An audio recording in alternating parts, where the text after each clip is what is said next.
A evolução é um mistério, cheia de mudanças que não podem ser vistas. Era assim que começava a música do Motorhead, Line in the Sand, que era tema da stable do grupo do Evolution na WWE.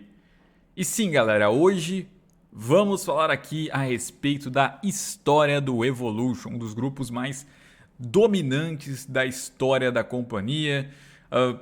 Praticamente ali todos os membros se tornaram lendários, hall da famas, vitoriosos, e tudo por conta de um grupo que, mais ou menos no começo dos anos 2000, conseguiu mexer com as estruturas dos shows da WWE.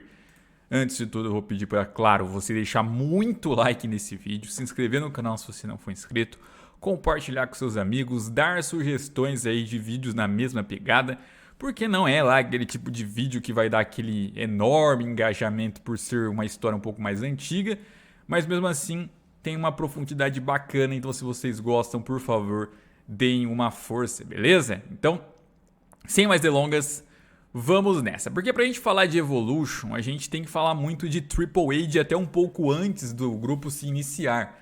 Porque, querendo ou não, o grupo girou muito em torno do Triple H, o que ele fazia, o que ele tentava vencer, o que ele perdia, o que ele traía, né?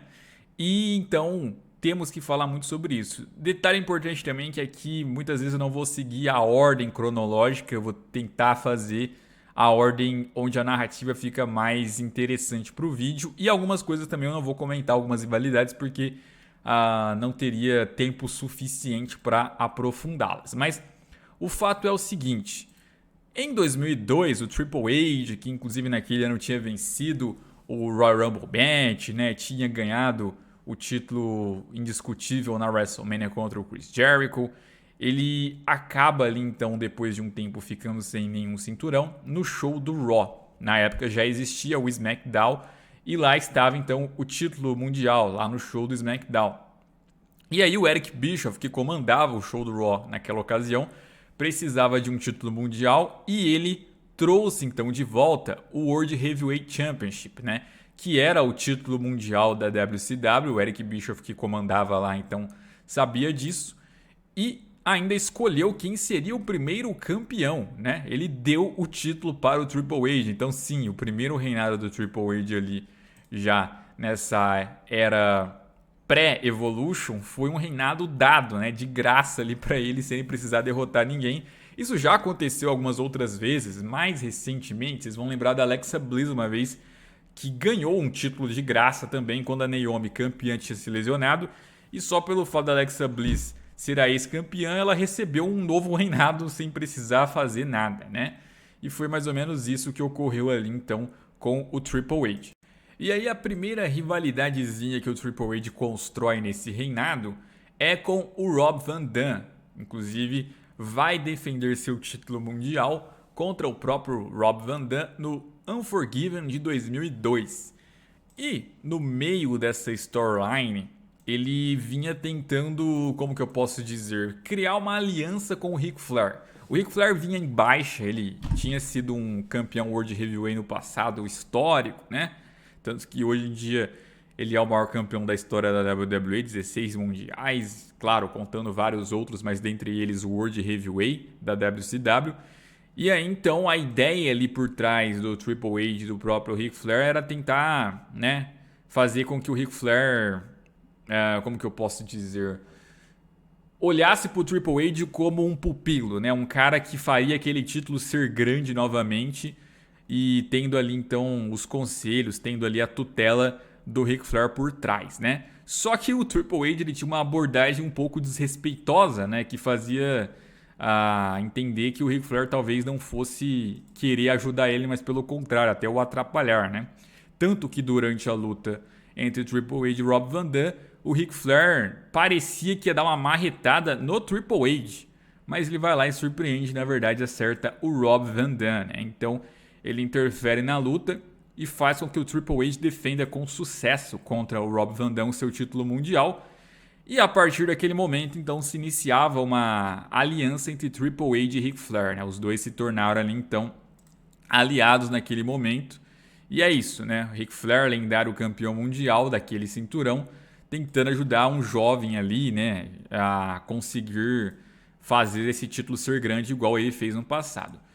Com pouco tempo, o Ric Flair também começou a acompanhar o Batista, né?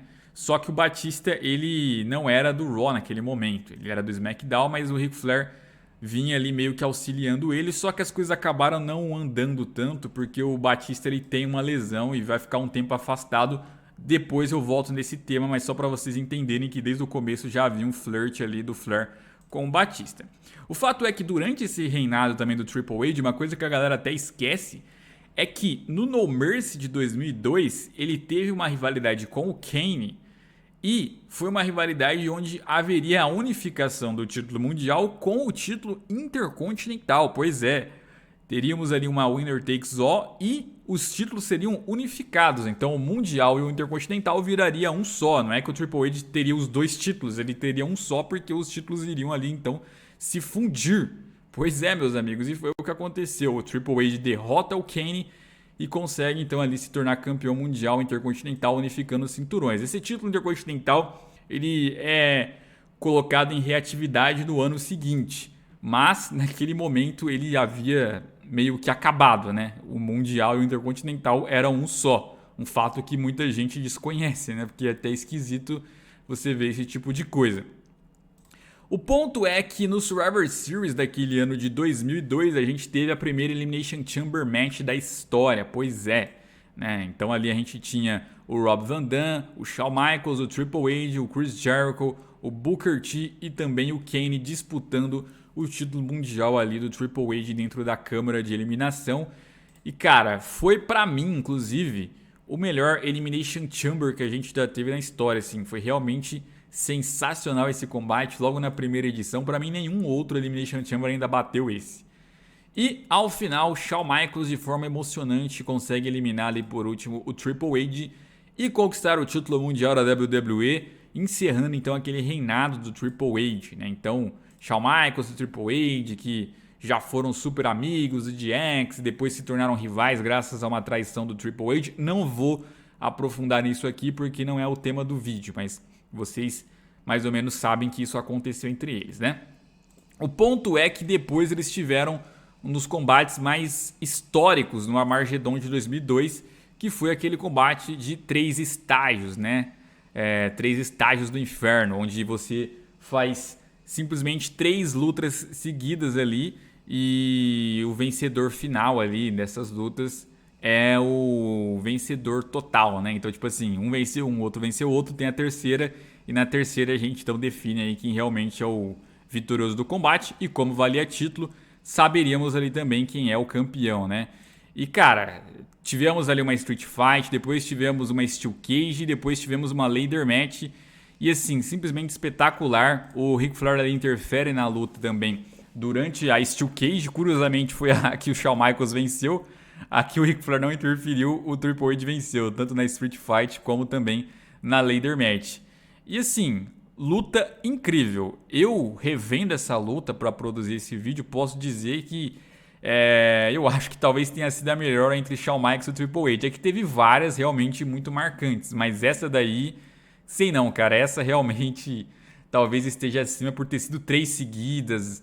Toda a brutalidade dela, tudo que estava envolvido foi espetacular, mas o fato é, Triple H seguia então campeão mundial, conseguindo recuperar esse cinturão contra o Shawn Michaels. Para WrestleMania 19, a rivalidade do Triple H foi com o Booker T, né? Ele teria que defender seu título mundial contra o Booker T, que é uma das rivalidades mais polêmicas desse período, né? Que marca ali o Evolution se iniciando, também ali a sequência do reinado do terror, que é conhecido como esses reinados que o Triple H teve nesses períodos, né? Porque o Triple H, em um certo show, ele, nesse seu personagem heel, interpretou um personagem preconceituoso em certo segmento. E por conta disso, muita gente ali, com os olhares de hoje, repudiam demais ali as falas que o Triple H faz ao Booker T, né? Só que a galera às vezes esquece que era um personagem, gente. Tipo assim, como ele era o vilão, ele fez aqueles comentários que soam como preconceituosos. Óbvio que hoje em dia eu acho que não deveriam fazer personagens assim, mas naquele período eles entenderam que o vilão poderia sim ser extremo daquela forma. Assim como um ator aí que faça um papel de um vilão aí brutal num filme, não necessariamente o ator tem que ser odiado por isso, mas o personagem que ele interpretou. Então o Triple H na época tinha que ser realmente odiado por isso, mas ele não deveria ser cobrado nos dias de hoje, porque não significa que aquilo refletia a verdadeira opinião dele sobre o Booker T, né, ou sobre aquele tema social, né? O próprio Booker T não se importou, diz inclusive que adorou aquela rivalidade porque foi quando ele mais ganhou dinheiro na carreira, e vida que segue, né? Fato é que ele passa pelo Booker T na WrestleMania 19 e consegue então ser campeão. Mas antes, né, em janeiro daquele ano de 2003, foi quando o Evolution, né, se reuniu pela primeira vez ali, onde Triple H, Batista, Randy Orton e o próprio Ric Flair estiveram juntos ali, então, né, atacando ali o Scott Steiner, e é mais ou menos quando começa ali então o Evolution a se unir totalmente, né? Como eu disse, o problema ali é que rolou lesões do Batista que impediram algumas coisas, mas vocês vão entender porque eu não coloquei na ordem certinho dos eventos. O ponto é, qual que era a ideia por trás do Evolution? Teríamos ali passado Ric Flair, presente Triple H e futuro Randy Orton e Batista, né? Então, essa era a ideia do Evolution. Então, era muito interessante porque eles tinham ali a entrada ao som de Motorhead, eles vinham elegantemente vestidos, de terno, descendo de helicóptero, Ferrari, rodeados de mulheres, né? Era uma espécie ali de mafiosos, né? Uma espécie ali de homens, homens de negócios, né? Homens de terno. Era uma pegada muito, mas muito interessante ali que tinha nessa stable, né? Eles eram realmente ali uns caras de classe, né? Muita gente compara eles realmente com um estilo mais de máfia mesclado, né? Com luta livre. E detalhe que o Batista por pouco não entrou nessa stable, né? Haviam ali planos originais, inclusive em gravações, que o Batista teria ficado de fora. Como vocês podem ver nessa imagem, o Mark Jindrak teria então participado e não o Batista. Inclusive eles até são parecidinhos ali na época, né? A barbichinha, o tamanho. Diz o Triple H, né, que ele sentiu que o Jindrak não ia combinar porque o Randy Orton já era imaturo, então teria dois imaturos na stable e não funcionaria. Mas na verdade é que ele queria botar o Batista mesmo e era isso, né? E bom, o Randy Orton nessa stable, ele começou a ser auxiliado muito pelo Ric Flair e ele veio já logo de início, né, numa pegada de Legend Killer. Um ano antes ele tentou uma carreira meio genérica ali, e aí ele tinha se lesionado, e depois que ele volta da lesão ele já entra no Evolution. Talvez a lesão tenha feito até bem pra ele, né? Porque aí ele ganhou uma certa identidade ali dentro da Evolution, e aí ele veio numa pegada de querer ali ser um assassino de lendas, né? Logo de início ele vinha com isso de querer enfrentar caras ali já lendários do passado e passar por cima deles, né? Inclusive, uma primeira grande vitória expressiva do Randy Orton foi conseguir derrotar o Shawn Michaels, né? Que era inimigo mortal ali do Triple H e logo se tornou também um dos grandes inimigos do Evolution, né? Fato é que o tempo passou e no SummerSlam daquele ano o Triple H ia ter que defender seu título mundial em uma Elimination Chamber Match. Tava lá o Chris Jericho, tava lá o Kevin Nash, o próprio Shawn Michaels, o Randy Orton do próprio Evolution e o Bill Goldberg, né? Então, essa Elimination Chamber, ela é marcada pelo seguinte: a gente teve ali então o Shawn Michaels em certo momento do combate. Quando o Triple H ia ser liberto da câmera, o Shawn Michaels dá um switching music nele e ele cai dentro da câmera de eliminação. Só que isso fez muito bem pro Triple H, porque ele ficou meio que isolado ali, né? Ele se tranca dentro da cela.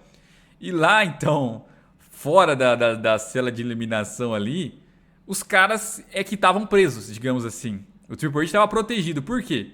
Porque quando o Goldberg foi solto, virou da vez, o Goldberg simplesmente faz a limpa, né? O Goldberg ali, praticamente imbatível, passa pelo Shawn Michaels, pelo Randy Orton, pelo Chris Jericho. O Kevin Nash já tinha sido eliminado. É até aquele combate que o Goldberg dá aquele spear lá quebrando o Chris Jericho ali na grade de eliminação, né? Da Elimination Chamber. Cara, o Goldberg passa por cima de geral e o Triple H cai dentro da cela e trancado. Ele se sente seguro, né? Ele pensa assim, poxa, aqui eu tô salvo, né? Pelo menos eu não tô lá no meio desse leão que tá do lado de fora. Só que não teve jeito, o Goldberg rebenta tudo ali, vai pra cima do Triple H, e aí como que o Triple H ia se salvar, né? O Triple H tá preso com o Goldberg sozinho. Só que quando o Goldberg foi partir para um spear para cima do Triple H, o Triple H recebe uma marreta ali do Ric Flair, né, que joga ali entre as grades, e dá uma marretada na cabeça do Goldberg que desmaia. E aí com isso o Triple H surpreende e derrota o Goldberg, meus amigos. Pois é, Goldberg derrotado por Triple H, que consegue ali então sair vitorioso daquela Elimination Chamber match, sair ali sobrevivente e se manter como campeão mundial graças a esse auxílio do Evolution, com o Randy Orton ali então, primeiramente dentro do Elimination Chamber, tentando lhe ajudar, e depois o Ric Flair jogando a marreta ali para ele. Naquele momento ele superava o Bill Goldberg, né? Mas era uma questão de tempo para as coisas não saírem tão bem assim. Por quê? Porque depois o Goldberg vai atrás do Triple H no Unforgiven de 2003, né? E dessa vez, mesmo ali com o Evolution tentando ajudar o Triple H, era o Goldberg, né, cara? E o Goldberg vence e consegue encerrar o reinado do Triple H e conquistar o título mundial pesos pesados da WWE, o World Heavyweight, né? Então, no Unforgiven de 2003, o Triple H perdia. E aí, já no Raw seguinte, o Triple H falou o seguinte, ó: recompensa de $100 mil para quem conseguir acabar com o Goldberg. Ele queria ali um preço pela cabeça do Goldberg depois do que o Goldberg fez, né? E demorou um tempo, mas depois de 3 semanas, aí sim retorna o Batista. Lembra daquela lesão que ele teve que eu falei pra vocês? Retorna o Batista e dá uma surra no Goldberg, né? Ele destrói ali o Goldberg pra clamar pela recompensa dele e também pra retornar ali e auxiliar o Evolution, né? Porém, não adiantou muito. No Survivor Series daquele ano de 2003, o Triple H vai ter ali uma revanche contra o Goldberg. E mesmo novamente ali, o Evolution tentando ajudar o Triple H. O próprio Randy Orton naquele Survivor Series foi o sobrevivente do combate tradicional Survivor Series 5 contra 5. Mas o Goldberg derrota o Triple H e permanece campeão mundial. Inclusive, fato curioso, né? É ali que ele conhece o Brock Lesnar, que também era campeão mundial no momento. E é até engraçado essa imagem aí, né? Tipo, a primeira vez que eles se encaram, o Lesnar já tava tremendo de medo e o Goldberg com aquela cara de assassino, né? De tubarão querendo sangue ali pra cima do Brock Lesnar. Bom, de qualquer forma, a gente precisa voltar um pouco. Por quê? Como eu disse, nem tudo ia estar na ordem aqui. Um pouco antes, quando o Triple H ainda era campeão, ele tentou recrutar o Demon Kane para a stable do Evolution. Ele queria o Kane ali como um cara a seu favor, mas o Kane, pelo contrário, arrumou briga ali com o Triple H. E aí, então, em um certo show, tivemos um combate onde seria título versus máscara. Se o Kane derrotasse o Triple H, ele viraria campeão mundial. E se o Triple H derrotasse o Kane teria que tirar a sua máscara. E aí o que aconteceu? O Triple H derrotou o Kane e aí então pela primeira vez o Kane teve que tirar sua máscara de Demon e aí a gente conheceu o rosto dele, que a gente conhece nos dias de hoje, mas a gente conheceu justamente por conta disso. O Triple H foi responsável por tirar então ali a máscara do Kane, o Kane depois ali então teve que cumprir com a aposta e a gente viu esse rosto ali dele pela primeira vez. Por que eu falei isso? Vamos lá. Depois do Survivor Series, a gente foi ter ali então o Armageddon, né? O Armageddon do ano de 2003. E aí, nesse pay-per-view, primeiro a gente teve ali o Batista e o Ric Flair conquistando o título de tags. Eles conseguiram ali então vencer esse cinturão naquele pay-per-view. No mesmo pay-per-view, Randy Orton do Evolution foi disputar o título intercontinental contra o Rob Van Dam. O Mick Foley era juiz especial e o Randy Orton levou a melhor e conquistou o título intercontinental, né? Bem jovem ali ganhando esse título na sua carreira. E para completar, ali no evento principal tivemos o Goldberg defendendo seu título mundial contra o Triple H de novo, mas também o Kane. Já não era mais o Demon Kane ali com a máscara, mas ainda assim era o Kane, né? E assim, qual que era a ideia ali do Triple H nesse combate? Cara, eu não dou conta de vencer o Goldberg nem com o Evolution ajudando, então eu preciso de um outro monstro, né? Tanto quanto o Goldberg, para poder fazer frente com o Goldberg. E não só isso, eu preciso desse monstro e a minha própria ajuda. Se eu tiver a aliança do Kane, né, nesse combate, talvez eu dê conta do Goldberg. E foi o que ele fez, né? Foi um combate triplo, só que praticamente quase a luta toda, o Kane e o Triple H se unindo contra o Goldberg, para ver se eles davam conta ali de parar, né, o Titã ali, o Super Soldier, né? E realmente até funciona ali. O Kane, ele chega a levar um Spear do Goldberg no final da luta, mas quando ele ia levar o Jackhammer, ele consegue reverter para um Chokeslam, ele ia para a contagem e ia ganhar, ele superou o Goldberg. Só que aquilo, né, ele meio que confiou no Triple H, que é o erro da galera. E aí o Evolution ali consegue ajudar o Triple H, o Batista puxa o Kane pro lado de fora. E aí então, enquanto ele segura o Kane, o Triple H vai para a contagem e consegue derrotar o Goldberg graças ao Kane, que seria ele o vencedor da luta. E por conta disso, então, o Triple H consegue derrotar o Goldberg e consegue ficar como campeão mundial da WWE mais uma vez, né? Então isso era muito legal no Triple H. Não é que era o reinado do terror porque era um reinado só, não. Ele perdia o título e recuperava depois, né? Isso que era interessante. E aí então, naquele Armageddon de 2003, fica aquela imagem histórica, né? Todos os membros do Evolution com o título. Randy Orton, campeão intercontinental, Ric Flair e Batista, campeões de tags, e o Triple H, campeão mundial, né? Pesos pesados da WWE. Dia histórico, então, ali para o Evolution. Bom, o fato é que depois que o Triple H ganha o título mundial de novo, ele embarca numa rivalidade com o Shawn Michaels mais uma vez, né? Pois é, os caras eles viviam brigando e mais uma vez ali, desde o Royal Rumble até arrumar o WrestleMania, eles ficaram em feud. Só que, falando em Royal Rumble, em 2004, o vencedor do Royal Rumble foi aquele que não pode ser mencionado. Brincadeira, Chris Benoit vence então o Royal Rumble Match, ele inclusive foi o primeiro a entrar e ficou até o final, tirou o Big Show e venceu aquele Royal Rumble, né? Então vira uma rivalidade tripla, né? Chris Jericho, Shawn Michaels e Triple H pelo título mundial pesos pesados. E aí na WrestleMania 20, então a gente tem ali o Chris Benoit conseguindo fazer ali junto com o Shawn Michaels e o Triple H uma das grandes lutas da história da WrestleMania, para muitos uma das melhores.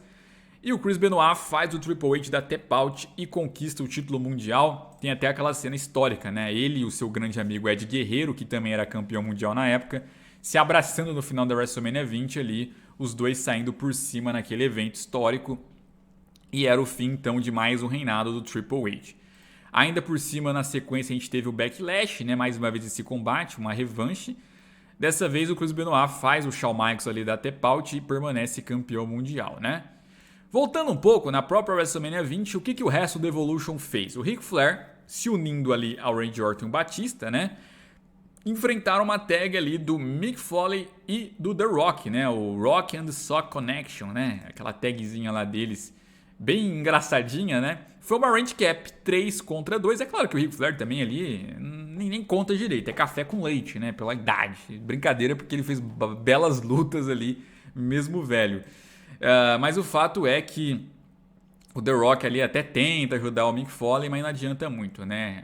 A maioria ali do Evolution conseguiu fazer a diferença e com isso saíram vitoriosos. O Evolution ali, sem o Triple H, consegue derrotar a tag do Mick Foley junto com a tag do Rock. Bom, depois da WrestleMania, depois do Triple H e do Shawn Michaels falharem em ganhar ali o título do Chris Benoit, eles precisam resolver os assuntos entre eles, né? Então eles precisavam ali continuar rivalizando e essa rivalidade só vai se encerrar num combate que eles tiveram dentro de uma Hell in a Cell. Esse também para muitos é o melhor combate entre Triple H e Shawn Michaels. Foi para mim também durante um bom tempo, né? Esse combate no Bad Blood aí, que foi uma Hell in a Cell. Hoje eu acho que é o de 3 estágios ainda. Fato é que o Triple H vence o Shawn Michaels e vence naquele momento aquela rivalidade, né? Para piorar a situação do Evolution, o Ed e o Chris Benoit conseguem ganhar o título de tags que era do Batista e do Ric Flair, encerrando ali o reinado do título de tags ali dos dois, né? Então o Evolution perdeu ali então esses títulos também. E para piorar mais ainda, o Ed consegue enfrentar ali então o Randy Orton no Vengeance em 2004 e o Ed então ali supera o Randy Orton e acaba com o reinado do Randy Orton de 7 meses como campeão intercontinental, vencendo ali o título intercontinental o Ed, né? E o Randy Orton então ali acaba perdendo esse cinturão. Parecia até então que, né, o Evolution está em crise, o Evolution não tem mais solução, né?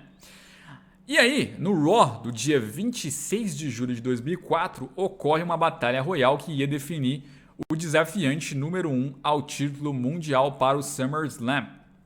E quem vence? Randy Orton, meus amigos. Pois é, Randy Orton ali consegue vencer essa batalha royal e seria então ali o desafiante ao título mundial para o SummerSlam. Contra quem? Poderia ser o Triple H. O Triple H ele ia ter naquele mesmo Raw uma Iron Man ali de 1 hora, 60 minutos contra o Chris Benoit. Seria a última title shot que o Triple H poderia ter pelo título mundial enquanto o Chris Benoit fosse campeão. Então ou ele ganhava aquela ou já era, né? Então foi ele para aquela Iron Man no Raw, inclusive uma excelente luta, uma das melhores lutas do Raw. Só que qual que é o problema? Durante aquele período, o Triple H ele teve ali um envolvimento com um superstar que chamava Eugene, né? Ele tinha uma gimmick de um cientista meio idiota ali. E o fato é que ele subestimou muito a inteligência do Eugene. E nessa luta, né, o Evolution tenta ajudar o Triple H, né, com exceção do Randy Orton, que por já ter lutado naquela noite ele nem aparece nesse combate. Pra vocês verem que já tava rolando ali um probleminha, né? E aí o Eugene vem e atrapalha o Evolution de atrapalhar o Chris Benoit. E com isso o Triple H acaba perdendo ali, faltando poucos segundos. E o Chris Benoit permanece campeão mundial, né? Depois do SummerSlam, o Triple H enfrenta o próprio Eugene, derrota o Eugene ali e dá um jeito nesse problema. Mas no SummerSlam, o Randy Orton, que tinha virado o desafiante, enfrenta o Chris Benoit pelo título mundial, né? E o garoto consegue surpreender e derrotar o Chris Benoit, se tornando ali então campeão mundial pesos pesados da WWE, né? O campeão mais jovem da história até então. O próprio Chris Benoit, depois da luta, surpreende o Randy Orton e o cumprimenta, né? Tipo, demonstrando respeito. E aí o Randy Orton, então ali, vence o cinturão, consegue fazer o que o Triple H falhou, né? Então mais ou menos era essa a ideia que se passava ali. O Randy Orton mais jovem consegue derrotar o Chris Benoit, coisa que o Triple H não o fez. E aí no Raw seguinte, depois de ele conseguir vencer uma revanche, o Evolution aparece ali então para cumprimentar o Randy Orton, para parabenizar ele ali pela conquista. O Batista bota ele nos ombros, o Triple H começa ali a pedir para aplaudir, o Ric Flair também, né? E aí vem ali aquela cena clássica, né? Ele mostra ali o joinha pro Randy Orton, né? Vai mostrando joinha, isso aí, isso aí, isso aí. Aí de repente o joinha vai para baixo, né? E quando ele faz para baixo, o Batista deita ali então para trás para derrubar o Randy Orton e o Evolution trai o Randy Orton, né? Simplesmente começa a dar uma surra para cima ali do seu membro, que agora se tornaria ex-membro, né? Porque qual que era a ideia? O Randy Orton não deveria desafiar a hierarquia do Triple H dentro da stable, né? Então, como ele ousa ganhar o título mundial, né? Sendo que o Triple H é o número 1 da hierarquia, né? Você não pode fazer isso, seu moleque. E começaram a dar uma surra no Randy Orton. No show seguinte, o Triple H falou o seguinte: Orton, me devolve o título mundial. Se você me der o título mundial, eu simplesmente esqueço que você existe. Então não era nem assim, não, você devolve o título mundial, a gente continua amigo, você continua aqui. Não, ele acabou a relação dele com o Randy Orton, acabou. Você só me devolve o mundial e eu esqueço que você existe, nem faço nada mais com você. Mas o Randy Orton ele simplesmente cospe na cara do Triple H e, né, digamos assim, honra nenhuma, o título é meu, se você quiser você toma de mim, né? Então ali então se inicia uma rivalidade entre o Randy Orton e Triple H, né? E aí no Unforgiven de 2004, a gente tem ali então o Triple H disputando o título com o Randy Orton. E aí, meus amigos, nessa luta ele tem a ajuda do Batista, tem a ajuda do Ric Flair e do próprio Jonathan Coachman, né? Que tenta virar juiz ali durante o combate e ele queria ajudar o Triple H a vencer. Aí o Randy Orton tem que dar o RKO em todo mundo, tem que bater em todo mundo, mas claro, se distraiu tanto ali que no final o Triple H faz um pedigree ali em cima da cadeira, derrota o Randy Orton e reconquista mais uma vez o título mundial pesos pesados da WWE. O cara simplesmente sempre tinha uma forma de voltar ao topo, né? Então foi ali ajudado pelo Batista, Ric Flair e o Jonathan Coachman e recuperou o título mundial mais uma vez, superando o Randy Orton naquela ocasião. No Survivor Series daquele ano de 2004, tivemos ali um combate ali de times, né? E o time do Randy Orton vence o time do Triple H. E a estipulação é a seguinte: o Randy Orton então poderia comandar ali os bookings do show do Raw no próximo mês, né? E em um dos shows do Raw, o Triple H ele acaba levando uma contagem de submissão dupla, né? Então, tipo assim, ele levou 2 submissões ao mesmo tempo e deu tap out. E aí, quem que era o vencedor da luta? O Vince McMahon, no show seguinte, chegou e falou: ó, não teve um vencedor. Mas uma coisa é fato, como o Triple H deu tap out, Triple H não é mais o campeão. Então, eu estou tirando o título mundial do Triple H. O título está vago e vamos decidir um novo campeão aí futuramente numa Elimination Chamber, né? E aí é louco porque, assim, vários superstars não tinham mais direito de disputar o título contra o Triple H. Shawn Michaels, por exemplo, Randy Orton. O fato do título ficar vago fez com que esses caras pudessem receber a oportunidade pelo título de novo, porque não pertencia mais ao Triple H, né? O Triple H ficou indignado, cara, como assim? E aí, então, em 2005, logo no começo do ano, tivemos ali, então, logo no começo do ano ali, o pay-per-view New Year's Revolution, uma Elimination Chamber Match, título mundial em jogo, Triple H, Batista, Chris Benoit, o Edge, Randy Orton, Chris Jericho, o Shawn Michaels seria então ali o juiz especial do combate ainda por cima, né? Então assim, o Triple H ainda tem esse problema, o Shawn Michaels era o juiz, podia atrapalhar ele, né? Mas, meus amigos, olha, o que aconteceu? Como era de se esperar, o Batista e o Triple H se uniram ali durante o combate para tentar, né, eliminar os demais integrantes. E até estava funcionando, só que o Randy Orton ali, que tinha sobrado por último, estava indo muito bem, estava conseguindo ali passar pelos caras ali, pelos dois. O Shawn Michaels, inclusive, tinha feito o Edge ser eliminado por conta de um erro ali entre eles durante o combate. De qualquer forma, tem uma cena muito interessante, né, que às vezes a galera até esquece, que é qual? No final da luta, o Triple H podia ter ajudado o Batista a não ser eliminado pelo Randy Orton. Só que ele fica parado, ele meio que deixa. Por quê? Qual que é a ideia ali? Ele não queria que sobrasse ele e Batista por último, porque ele ia ter que lutar com o Batista.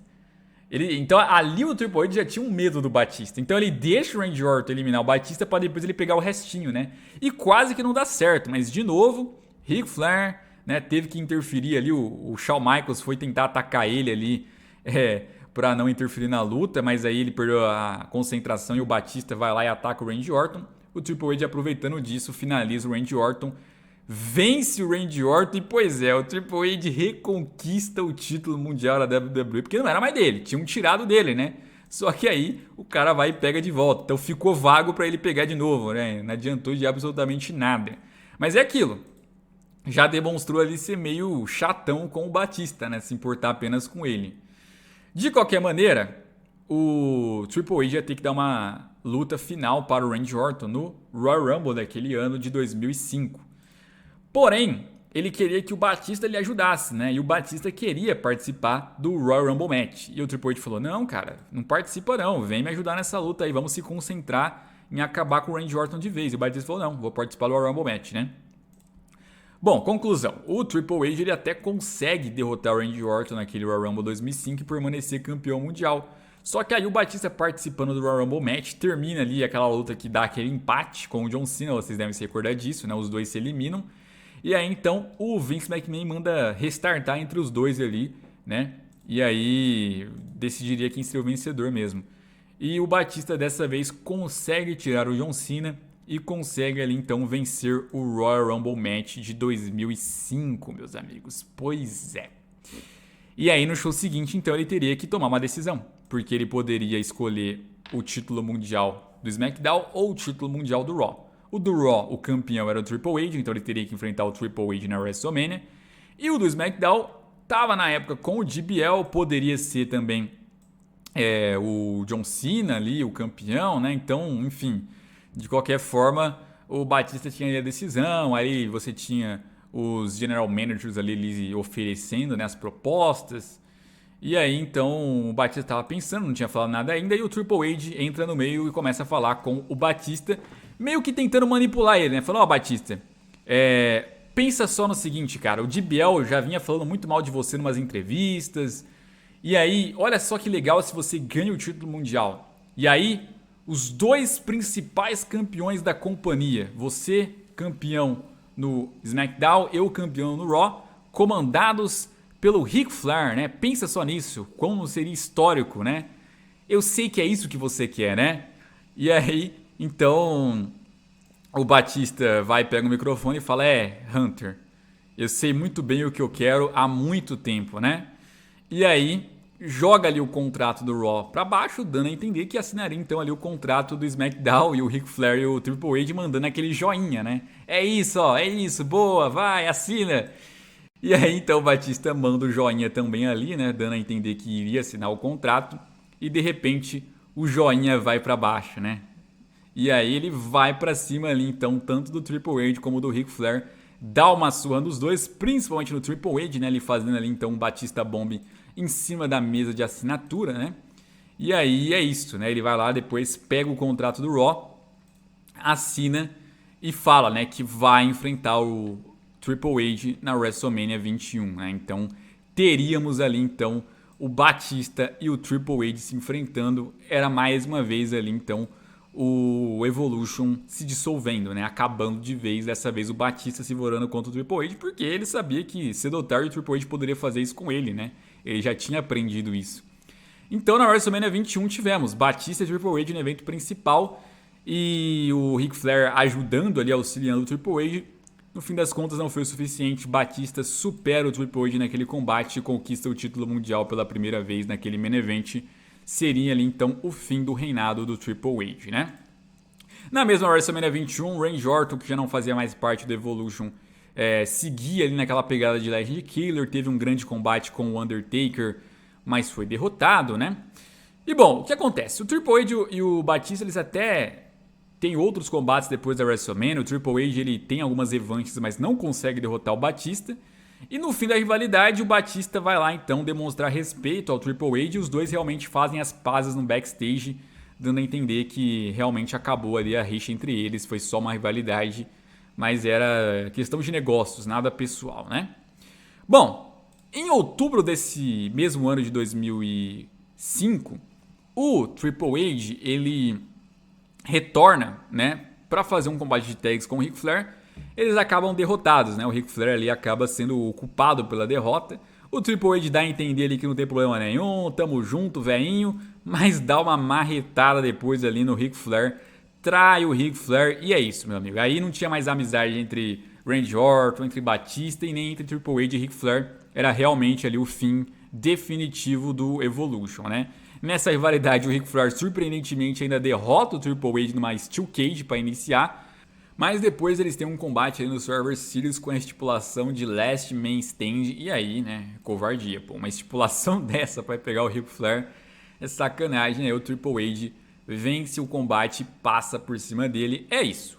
Evolution originalmente ali acabou de se dissolver de vez. Mas, ao longo dos anos houveram ali algumas reuniões e variedades entre os membros, né? Por exemplo, em 2008 e 2009 a gente teve uma rivalidade do Triple H e do Randy Orton, que envolvia mais ali a questão do Orton com o Legacy. Teve main event de WrestleMania entre eles.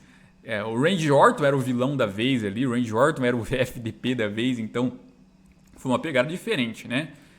Depois, em 2013, ocorre um plot twist, né? O Triple H ele trai o Daniel Bryan, que havia acabado de ganhar um título mundial no SummerSlam, e ajuda o Randy Orton, o Mr. Money in the Bank daquele ano, a derrotar o Daniel Bryan e conquistar o título mundial da WWE, criando então assim a autoridade, né? Então, Triple H e Randy Orton deixam suas diferenças de lado depois de anos e forma uma aliança ali entre os dois da autoridade, pensando no melhor para os negócios, né? No ano seguinte, o Batista tinha retornado, vencido o Royal Rumble, e depois acaba se aliando ali ao Randy Orton e ao próprio Triple H. Pois é, tivemos então o retorno do Evolution mesmo, né? Os três ali fizeram uma aliança, né, para poderem tentar bater de frente com o Shield de Dean Ambrose, Seth Rollins e Roman Reigns. Então mesmo já veteranos foram ali para dois combates muito bons, inclusive, tanto no Payback como no Extreme Rules, né? Eles até foram bem, eles deram uma bela de uma surra no Shield nas lutas, nos segmentos, mas perdeu nas duas lutas, né? Não dava, o Shield era muito mais jovem ali, com muito mais vigor. Mas eles perderam as lutas, mas não a guerra, né? Depois Randy Orton e Triple H conseguiram comprar o Seth Rollins, que trai ali o Shield, né? E mais tarde, o próprio Triple H dá a ordem pro Seth Rollins trair o Randy Orton, né? É isso, todo mundo que confia em Triple H, cedo ou tarde, vai se dar mal. No começo se dá bem, depois se dá mal, porque, querendo ou não, tudo se trata sobre o Triple H. No SmackDown de número 1000, em 2018, o Evolution volta a aparecer de novo todos os membros, só que rola um climão. Por quê? Porque o Batista provoca o Triple H dizendo que o Triple H conseguiu muitas coisas na carreira, exceto lhe vencer, né? E aí fica aquele clima no ar de tipo, realmente o Triple H nunca venceu uma do Batista. E aí em 2019 o Batista surta e aparece em um show do Raw, atacando brutalmente o Ric Flair e falando pra câmera, né? Eu quero você, Triple H. Você sabe por que eu tô fazendo isso com o Ric Flair? Eu quero enfrentar você. E com isso, na WrestleMania 35, a gente tem um combate do Triple H contra o Batista, né? Um combate ali no holds barred, valendo tudo. O Ric Flair auxilia ali o Triple H durante esse combate e é isso. O Triple H consegue derrotar ali o Batista. Detalhe, foi a última luta de Batista na WWE, ele se aposentou e finalmente o Triple H havia conseguido derrotar o Batista, né? Também foi a última luta que o Triple H teve em uma WrestleMania, né? Ficou até que simbólico ele ter essa sua última luta numa WrestleMania, ser justamente com o Batista por toda a história. O Randy Orton e o Triple H chegam a lutar mais vezes, né? No Super Showdown, por exemplo, eles se enfrentam lá na Arábia Saudita. Não teve bem uma feud, mas o Randy Orton acabou vencendo. Em 2020, o Randy Orton volta ali com a pegada de Legend Killer, sendo auxiliado pelo Ric Flair, mas depois ele mesmo trai o Ric Flair e acaba ali tirando ele dos shows. E aí no começo de 2021, o Triple H chama o Randy Orton para uma briga ali. Não era bem uma luta, não tinha juiz, não tinha estipulação, era sem nenhuma sanção, simplesmente ele e o Randy Orton saindo para uma porradaria. E essa foi a última vez que o Triple H teve uma luta, né? Como eu disse, não era bem um combate, mas é contado como. E aí, depois disso, o Triple H teve alguns problemas de coração e não pode mais competir, mas ficou bem simbólico, né? A última luta dele em WrestleMania ser com a Batista e a última luta que ele ter ser contra o Randy Orton em um show do Raw, né? Pelo menos fez sentido. Luta que acabou sem vencedor, acabou empatada porque tivemos ali depois a interferência da Alexa Bliss e terminou sem vencedor. O Triple H simplesmente olha pro fogo na sua marreta e some. E é isso, né? Então, meus amigos, essa é a história do Evolution. Hoje você tem Ric Flair aposentado, Batista aposentado, Triple H aposentado, apenas Randy Orton ali então na ativa.